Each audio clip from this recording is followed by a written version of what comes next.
Well, Yes, Bob. I already forgot.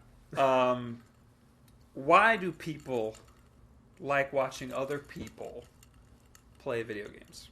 That's a very good question.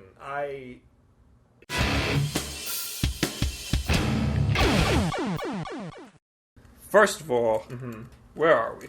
This is not our couch. No, this is not our couch. We are in fabulous Las Vegas. Also, did you set the timer? I thought I did.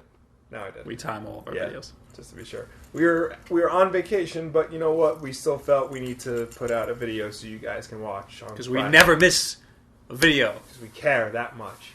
Yes. But, yeah, back on topic. So, as you all know, in recent years, there's been a whole big explosion on YouTube and now Twitch of people just watching other people play video games. Yes. You have Let's Plays, you have streams, you have all different kinds of things. Yes, on YouTube, you have the Let's Plays. Right, and these come in They don't call them Let's varieties. Plays on Twitch for some reason. Yeah, even no, though they're they exactly call the same thing. Live streams or Twitch streams, things like that. Let's Plays on YouTube usually aren't edited, but they can be edited, cut, chopped up and stuff. And a lot of older people, or people who aren't 15, right, they don't understand why people would like to watch other people play video games. And to be honest, watching a live streamer, I kind of ask the same question. Yeah, I ask the same question every time I see a Let's Play, and then we've done Let's Plays before. We've done Twitch streams. I was on one, but before we even did the Let's Plays, I was watching Let's Plays. You know, I was only watching them if for walkthroughs, if I was stuck in a level and I need to see how to get through it, and if they were short and the guy doing it was particularly funny. The thing, a lot of Let's Plays are 20 to 30 minutes long of video. There's a lot of dead air. The person on the other end isn't particularly entertaining.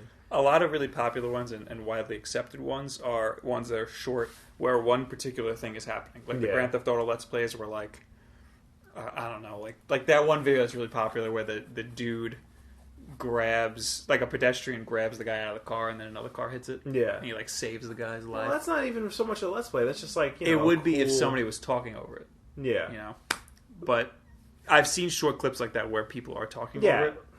And those are really popular. It's easy to understand why they're popular.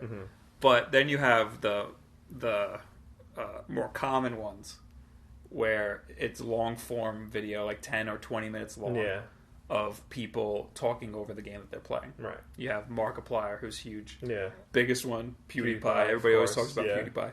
He's the most subscribed to channel on YouTube, which is incredible to me. By a really wide margin too. He has 36 million, something ridiculous, and the closest one to him has 10 or something. I don't know the exact. That's just crazy. People like watching these Let's Plays not because they really particularly care about the game.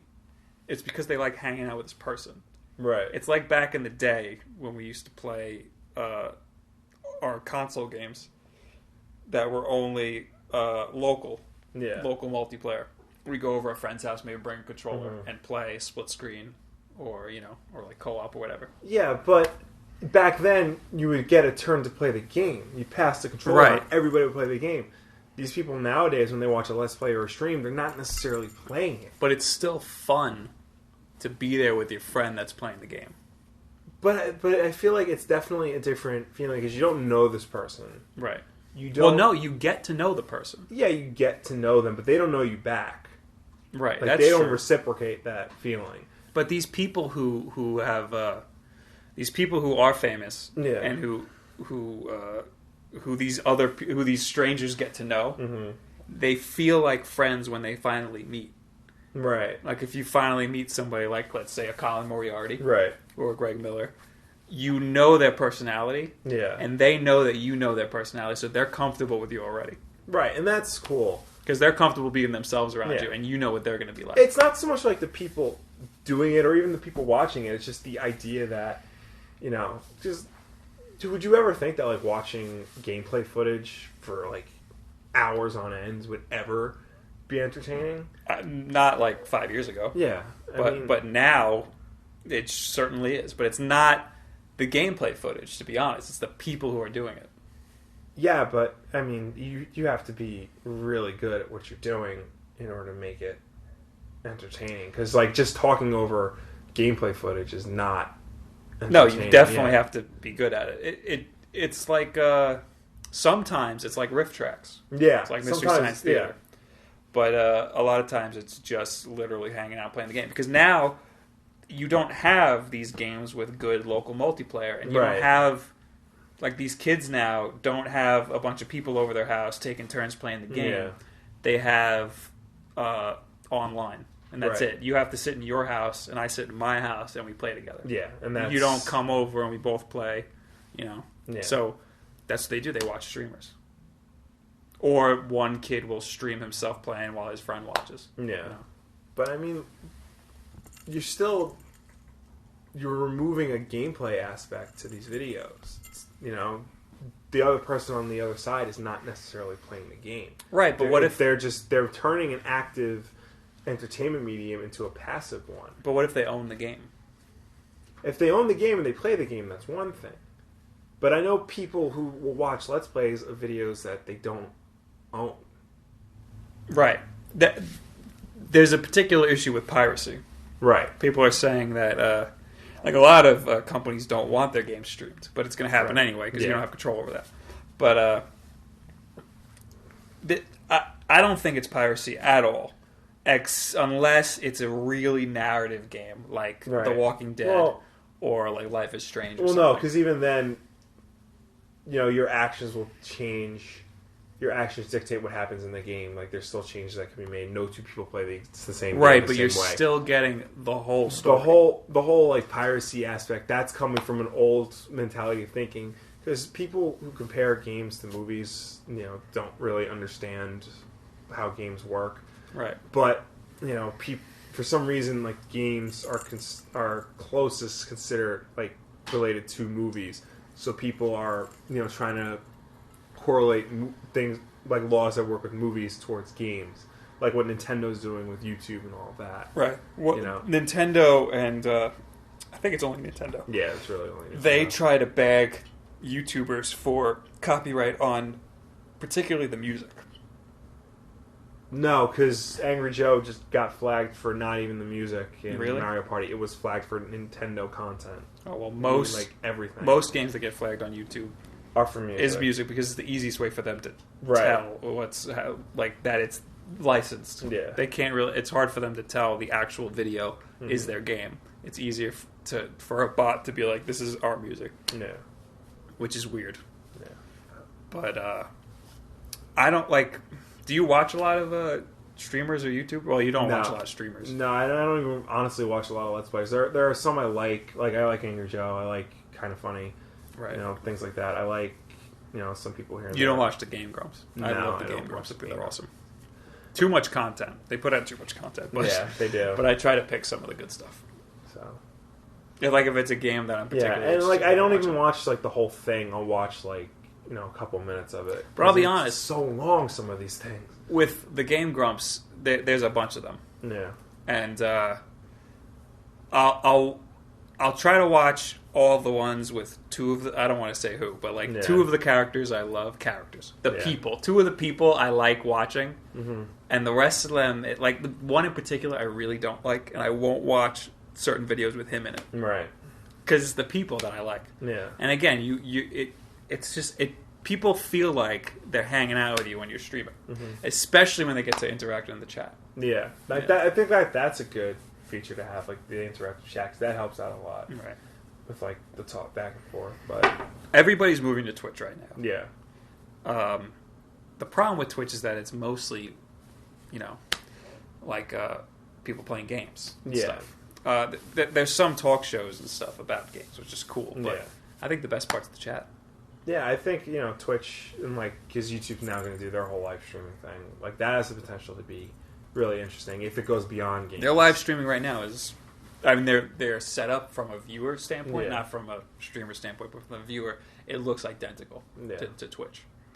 But they have an E3 press conference. They're gonna try to focus more towards games to knock Twitch out of the park. But people are saying Twitch has the chat down because they have moderators and stuff. You can't have moderators on YouTube. Yeah. So. But, I mean, we don't have a... Oh, yeah, we stream now. Yeah, we do. Every Wednesday at 10 o'clock Eastern time. Mm-hmm. But they're saying that YouTube won't be able to they need to change their chat. Because Twitch has the better chat. We don't know because our chat's not big. Yeah. But, like, for people with huge chats, they have the moderators, like, knocking all the people out who are saying, like, the N-word 1,000 times. Yeah. And, like, it's really inappropriate. I can't really put a finger on why people do it. Because... Yeah, I mean... It's not like, you know, I'm really passionate about I'm really passionate about playing video games and having people watch me. Like, I don't know if that's good. And, like, you know, you can be passionate about playing video games. I don't know if there's a specific art form. There's something of a backlash towards at least Let's Playing to an extent because some people who Let's Play still make fun of Let's Players and don't consider themselves Let's Players. Yeah, because, you know, it's really a simple form of video work. You're just recording footage and adding an audio track. The setup is a nightmare. Yeah. Twitch streaming is surprisingly complicated. It is. It's very complicated. So, but yeah, you're essentially just like recording gameplay footage and then recording audio over it. You're not like doing any heavy edits over it. But I mean, like not like what we do is any better. Yeah, no. And we do try to Let's Play, but people don't like it on our channel. Yeah, no. So we do stream though. Probably because we're terrible at it. So. Yeah, no, it's something else. I love streaming, like having people talk to us. Yeah. I I would love to have Twitch streams where we can just talk to people in the chat, like not even play a game. The game's like completely ancillary. It's completely like not even a thing. Yeah. Well, then that's just an AIM chat room when we were back in high school. Yeah, except there's a video feed of us. True. With an AIM chat. Yeah. So that's exactly what it is. All right. Anyway, what do you guys think about Let's Playing and Twitch streaming and the future of this? Yes. New exciting. Because this is the future. Everybody's moving to Twitch. Yeah. Unless YouTube can get their together. Right. Leave it in the comments below. Also, Twitter, if you're wondering why we look like this. Fabulous Las Vegas. Because we're in Vegas. Yeah. And you gotta dress nice when you're in Vegas. You do. We also ate a lot. I'm gonna throw up. Yep. Anyway, we switch stream every Wednesday at 10 o'clock Eastern time. At night. Yeah. So... That's 7 o'clock Pacific. Yeah. For more information, subscribe to this channel, like our videos, share them with your friends, follow us on Twitch. Twitter. And our Twitch. Go to Twitch. Go to Twitch. Thank you guys very much. Have a good week. Most indie and creator-owned stuff like Saga, Rachel Rising, and even The Walking Dead are best read from the beginning, issue 1. There are some exceptions like Spawn or licensed stuff like the Ninja Turtles, but for the most part, unless it's Marvel or DC, you'll want to start from the very beginning, because those stories are intended to be told as one complete tale. Nintendo's been releasing these things in waves, and they have a knack for not announcing when they're going to announce the next wave. So what you have is Nintendo going, yo, new Amiibo's out May 29th. Then you have all the retailers going, and they scramble to put the pre-orders up.